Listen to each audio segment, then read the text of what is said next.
नमस्कार दोस्तों, BK study group में मैं बलराम कुमार आपका हार्दिक स्वागत करता हूं।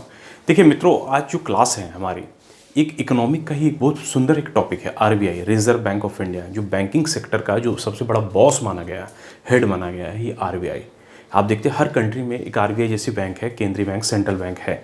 तो वैसे भारत में हमारे यहाँ एक आरबीआई है। आरबीआई काम क्या करती है, आरबीआई का गठन कैसे, आरबीआई में कौन कौन से लोग काम करते हैं, आरबीआई की गवर्नर है, उस सारे सवालों पर हम देखेंगे।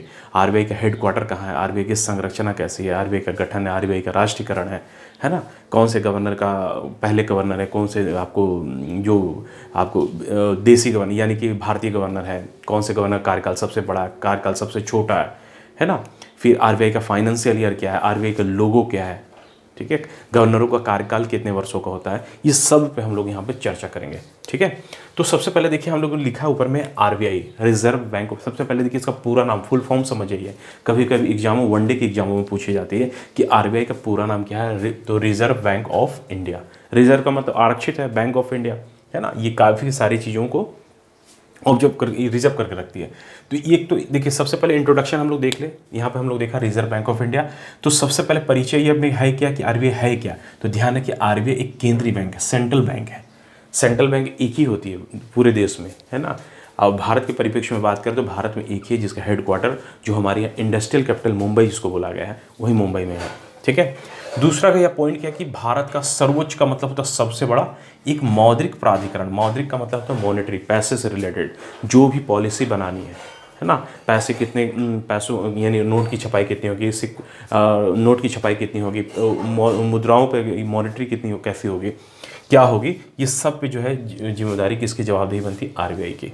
ठीक है, ये इनका काम है, यानी कि आरबीआई क्या सर्वोच्च मौद्रिक प्राधिकरण है। अब देखिए हम लोग इसके गठन को देखते हैं, यानी इसकी स्थापना। ये इतनी जो बड़ी संस्था हम लोग देख रहे हैं, इसका गठन कब हुआ था, तो इसका गठन हुआ 1 अप्रैल 1935। ध्यान रखिए 1 अप्रैल 1935 को इसका गठन, इसकी स्थापना होती है। और उस समय आप जानते हैं कि देश हमारा गुलाम है, और उस गुलामी के समय में, ब्रिटिश के समय में ही इस बैंक की स्थापना होती है। लेकिन इसकी स्थापना में एक एक्ट आता है, आरबीआई एक्ट, है ना। 1934 में, एक साल पहले 1934 बोल करके एक आरबीआई एक्ट बनाई गई थी। क्योंकि हमारे यहाँ जो भी संसदीय कानून बनती है, संसद सदन पे बनती है, तो आरबीआई एक्ट नाम से एक कानून बनी थी। और उसी आधार पर अगले जस्ट साल, एक साल में आरबीआई एक संघीय बैंक या सेंट्रल बैंक की स्थापना होती है। इस एक्ट को लाने में एक कमीशन भारत में स्थापित की गई थी, जिसका नाम है हिलेंटन यंग कमीशन। हिलेंटन यंग जो थे ब्रिटिश एक इकोनॉमिस्ट थे, बहुत बड़े अर्थशास्त्री थे, और उन्हीं के नाम से, वही उस कमीशन में उनके हेड थे, उन्हीं के नाम से एक कमीशन की स्थापना होती है, जिनको हिलेंटन यंग कमीशन, है ना, जिसको रॉयल कमीशन, रॉयल का मतलब होता है जो ब्रिटिश को रिप्रेजेंट करती है, जिस कमीशन की सिफारिश 1926 में ही हुई थी, लेकिन उस 1934 से 1935 में इम्प्लीमेंट किया जा रहा है। ठीक है, कि भारत के लिए एक सेंट्रल बैंक की व्यवस्था होनी चाहिए। ठीक है, यहाँ तक आप लोग समझा। अब देखेंगे आरबीआई, जब देखते हैं कि 1947 जब देश हमारा आज़ाद होता है 15/1947 के बाद, तो भारत की सारी जो ब्रिटिश हमारे यहाँ थे, यानी देश की पूरी जो कंट्रोलिंग पावर जो है भारत सरकार के अंडर में आ जाती है। ठीक है, स्वदेशी सरकार जिसको बोलते हैं। तो उन्होंने क्या किया, 47 के बाद इस बैंक का राष्ट्रीयकरण कर दिया। देखिए राष्ट्रीयकरण उसे कहते हैं जब सरकार अपने हाथों में लेती है ना। राष्ट्रीयकरण उसी कहा गया, नेशनलाइजेशन, बैंकों का राष्ट्रीयकरण। तो वैसे आरबीआई का राष्ट्रीयकरण किया गया, यानी सरकार अपने अंडर में लेती चीज़ों को। और उस समय जो गवर्नर थे, एल के झा गवर्नर थे, जब आरबीआई का राष्ट्रीयकरण किया गया जा रहा था 1 जनवरी 1949 को, है ना। अब देखिए 1949 का जो समय बड़ा इंपॉर्टेंट है। 1949 में इस आरबीआई का राष्ट्रीयकरण भी किया जा रहा। उसी 1949 में 26 नवंबर 1949 में भारत का एक संविधान भी अधिनियमित अंगीकृत हो रहा है ना। तो ये बड़ा इंपॉर्टेंट साल था 1949। तो एल के झा गवर्नर थे उस समय, राष्ट्रीयकरण किया जा रहा। ठीक है, अब देखिए हम लोग नेक्स्ट पॉइंट देखेंगे, आरबीआई का लोगो। इसका लोगो, हर चीज़ का देखते हैं लोगो होता है, कोई भी संस्था, बड़ी संस्था होती है तो एक लोगो होता है। तो भारत आरबीआई के जो लोगो देखिएगा, लोगो, ये लोगों को मैं थोड़ी सी बनाने की कोशिश किया हूँ। इसको आप इंटरनेट से थोड़ा सा उसके लोगों को निकालिएगा, पिक्चर को, और देखने सब। तो इस इंटरनेट के लोगों में, इन लोगों में दो, एक जानवर और एक पक्षी, एक जानवर एक पेड़ का ये चित्र बना हुआ है।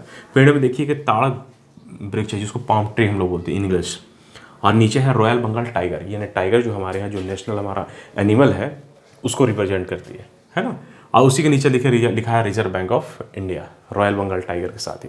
ठीक है, तो ये हमारा ताड़ का वृक्ष और रॉयल बंगाल टाइगर जो है उसके सिंबल में, ये हमारा लोगो है आरबीआई का। ओके, देखिए आरबीआई में कई सारे कर्मचारी है, स्टाफ है, गवर्नर, सारे लोग काम करते हैं। तो मूल जो इनका स्ट्रक्चर है ना, एक संरचना है। तो एक गवर्नर उसमें होते हैं और 4 डिप्टी गवर्नर जो सहायक की भूमिका निभाते हैं। उन्हीं से में आगे चलकर प्रमोशन पा करके 4 डिप्टी गवर्नर से ही आगे गवर्नर बनाए जाते हैं, है ना, सीनियरिटी के हिसाब से। अब देखिए आरबीआई के हेडक्वार्टर कहाँ, आरबीआई के हेडक्वार्टर जानते हैं मुंबई है, लेकिन मुंबई से पहले कोलकाता, क्योंकि आप जानते हैं कोलकाता भारत की, उस समय ब्रिटिश के समय कोलकाता ही भारत की राजधानी होती है ना। तो सारा जो इकोनॉमिक जो कारोबार ब्रिटिश का था, ब्रिटिश इंडिया का, वो सारा कारोबार वहीं से करती है, कोलकाता से। लेकिन बाद में उनको कोलकाता से हटा करके मुंबई, जो इंडस्ट्रियल कैपिटल भारत की होती है, वहाँ मुंबई इसका स्थायी, इसलिए आज ही वर्तमान में मुंबई ही इसका मुख्यालय हेडक्वार्टर है। देखिए आरबीआई का वित्त वर्ष, फाइनेंशियल जिसको बोलते हैं वित्त वर्ष, आप वित्त वर्ष देखिए जितने फाइनेंशियल है हमारे देश में, चाहे कृषि हो या नॉर्मल फाइनेंशियल ईयर, खासकर कृषि को छोड़ दिया, नॉर्मल जो फाइनेंशियल ईयर हमारा है 1 अप्रैल से 31 मार्च चलता है। लेकिन आरबीआई के हिसाब से ऐसा नहीं। आरबीआई में क्या करती है, इनका जो सेशन है 1 जुलाई से 30 जून, यानी 1 जुलाई टू 30 जून इनका एक फाइनेंशियल ईयर, एक वित्तीय वर्ष चलता है साल में। ठीक है, 1 जुलाई यानी ये मौजूद वर्ष में, वर्तमान वर्ष, और नेक्स्ट जो है 30 जून जो आएगा उसमें उनके बीच में ये चलता है। देखिए हेडक्वार्टर मुंबई तो है ही, मुंबई के बाद ही भारत में 4 इनके जो है जोनल ट्रेनिंग सेंटर बनाए गए, जैसे कि मुंबई तो एक है ही, दूसरा है दिल्ली जो भारत की राजधानी, कोलकाता, और एक है चेन्नई, है ना। फिर बाद में कई सारे रीजनल ऑफिस भी बने, पटना में है, लखनऊ में है, कोलकाता में, कई सारे रीजनल ऑफिस भी इसके। तो ये 4 जगहों से ये क्या करती है अपना, ये zonal office training centre RBI बनाई है।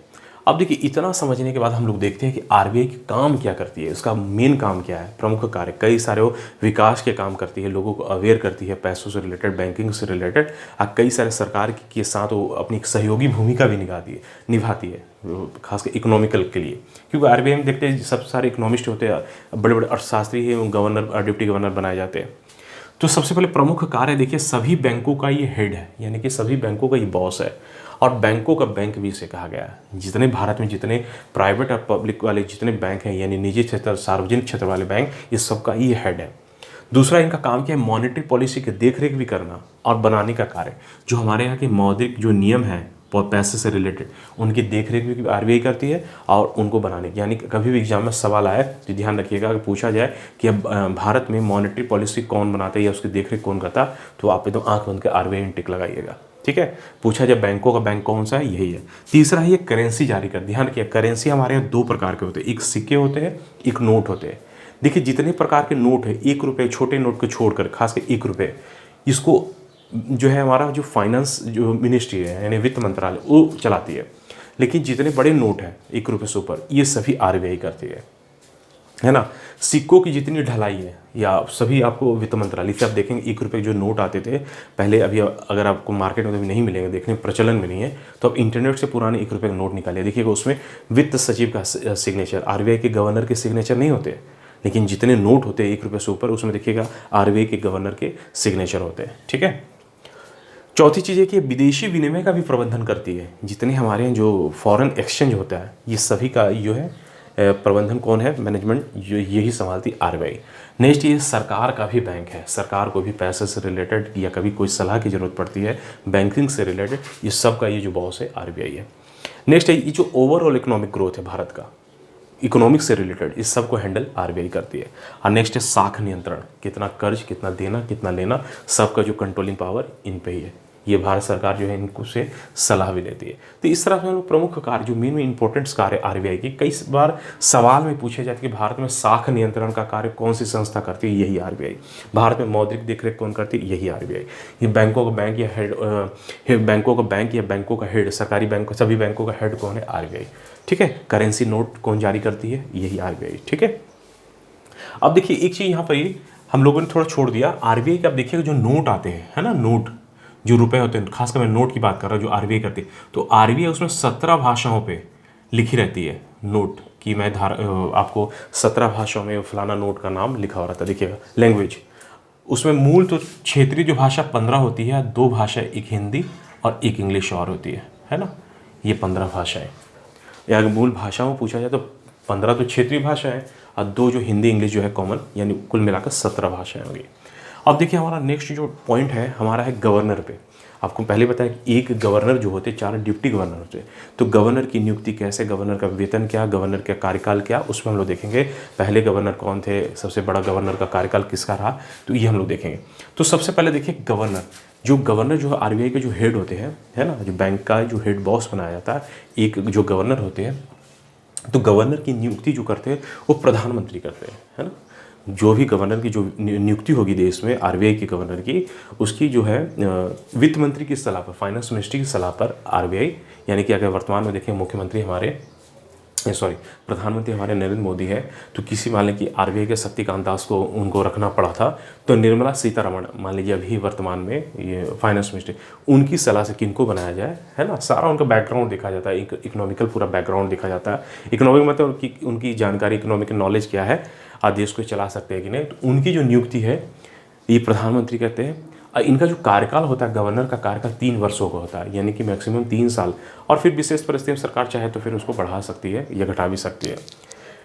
इनका जो वेतन है, गवर्नर का वेतन जो होता है 2.5 लाख रुपए का होता है, इसलिए मैं देखिए 2.5 लाख रुपए लिखा भी हूँ, ठीक है। 3 वर्ष का कार्यकाल। अब देखिए जो गवर्नर है, कई सारे गवर्नरों पे सवाल आते हैं। तो गवर्नर जो है, भारत के जो पहले गवर्नर यानी ब्रिटिश इंडिया में जो गवर्नर थे, उनका नाम था सर ऑसबर्न स्मिथ। देखिए मैंने इसीलिए लिखा है सर ऑसबर्न स्मिथ, ठीक है, ये पहले गवर्नर। और अगर पूछा जाए कि आपको पहले भारतीय गवर्नर कौन थे आरबीआई के, तो ये सीडी देशमुख, है ना, श्री सीडी देशमुख थे। वर्तमान में गवर्नर आप जानते हैं शक्तिकांत दास, जो 25वें गवर्नर है। अगर गवर्नर की लिस्ट को देखा जाए 1 2 3 करके, तो ये 25वें नंबर पे। उनसे पहले 24वें उर्जित पटेल थे, और उनसे पहले 23वें में कौन थे, आपको रघुराम राजन, ठीक है। वर्तमान गवर्नर बता दिया आपको। अच्छा, फिर पूछा जाता है ऐसे कौन से गवर्नर हैं। देखिए नेक्स्ट पॉइंट पूछा जा रहा है कि ऐसे कौन से गवर्नर हैं जो आगे चल कर प्रधानमंत्री बनते हैं। तो ये डॉक्टर मनमोहन सिंह का नाम, कि डॉक्टर मनमोहन सिंह प्रधानमंत्री बनने से पहले आपको आप देखेंगे ये गवर्नर भी थे। लगभग 91 में 1991 जब पीवी नरसिम्हा राव की सरकार थी, जब देश में इकोनॉमिक रिफॉर्म हो रहा था, आर्थिक उस समय आरबीआई के गवर्नर डॉक्टर मनमोहन सिंह थे। फिर बाद में ये प्रधानमंत्री भी बनाए गए ना। उसके बाद देखिए सबसे लंबा कार्यकाल जो रहा, यानी सबसे जो लॉन्ग पीरियड रहा है किस गवर्नर का, तो सर बेनेगल रामाराव 7 वर्षों का। और यही पूछा जाए कि सबसे छोटा कार्यकाल किनका रहा, तो ये सबसे छोटा कार्यकाल अमिताभ घोष, जो वो भी बड़े इकोनॉमिस्ट थे, तो 20 दिन का एक टेम्पोररी कार्यकाल उनका रखा गया था। फिर पूछा जाए कि आपकी पहली महिला डिप्टी डायरेक्टर कौन रही है आरबीआई की, पहली महिला डिप्टी डायरेक्टर, तो केजे उधेशी, ये नाम है इनका, केजे उधेशी। तो इस तरह हमने देखा आज की क्लास पे आरबीआई से विभिन्न सवाल, जो सवाल हमेशा यहाँ से सवाल पूछे जाते हैं कि आरबीआई की स्थापना या गठन कब हुआ, तो 1 अप्रैल 1935। आरबीआई का राष्ट्रीयकरण कब किया, 1 जनवरी 1949, ठीक है। आरबीआई का हेडक्वार्टर कहाँ है, ये मुंबई। आरबीआई का लोगो क्या है, लोगो बारे में बताया, रॉयल बंगाल टाइगर और पाम ट्री। आरबीआई की जो स्थापना हुई थी किस कमीशन के आधार पर हुई थी, तो आरबीआई के मैंने बताया कि आरबीआई की जो स्थापना हुई थी रॉयल कमीशन या हिलंटन यंग कमीशन, ठीक है, जो 1934 में आरबीआई एक्ट लाया गया था, ठीक है। उसके बाद आरबीआई का वित्त वर्ष क्या है, देखिए इसमें सवाल आते हैं। वित्त वर्ष फाइनेंशियल ईयर 1 जुलाई से 30 जून। तो इस तरह हमने देखा आज की क्लास में विभिन्न आरबीआई जो बैंकों से जो सवाल आते हैं। आरबीआई किस तरह का बैंक है, यानी कि एक सेंट्रल बैंक है, सेंट्रलाइज्ड बैंक है, केंद्रीय बैंक है, भारत का सबसे बड़ा बैंक माना गया है। और एक और चीज़, ये लोगों के डायरेक्ट पैसे जमा नहीं लेती, ध्यान रखिएगा। ये जैसे हम लोग बैंक में जाकर पैसे जमा करते हैं निकालते हैं, ये हम लोगों से नहीं लिए, डायरेक्ट पैसे नहीं, ये बैंकों का बैंक है। बैंक इनके साथ लेन देन करती है, आम आदमी की इनकी आरबीआई के पास पहुंच नहीं होती है। और आरबीआई में जैसे कोई भी शिकायत होती है तो आरबीआई बैंकिंग लोकपाल एक पॉलिसी चल रही है, एक चल रहा है सिस्टम बैंकिंग लोकपाल। देखिए आपको बैंकों से कोई शिकायत है तो बैंकिंग लोकपाल एक कॉलम जो आरबीआई की साइट पर आप जाइएगा, तो बैंकिंग लोकपाल, आप अपनी जो भी बैंक, किसी भी बैंक से प्रॉब्लम है, आप इस पर अपनी कंप्लेंट दर्ज कीजिए, आपका वो सॉल्यूशन करेंगे, ठीक है। तो बैंकिंग लोकपाल ध्यान रखिएगा। तो इस तरह आज की क्लास में हमने देखा, आज के टॉपिक को देखा, समझा, विभिन्न सवालों से भी हम लोग देखे, उसको टकराए। तो नेक्स्ट क्लास में हम लोग मिलते हैं फिर। थैंक यू, धन्यवाद।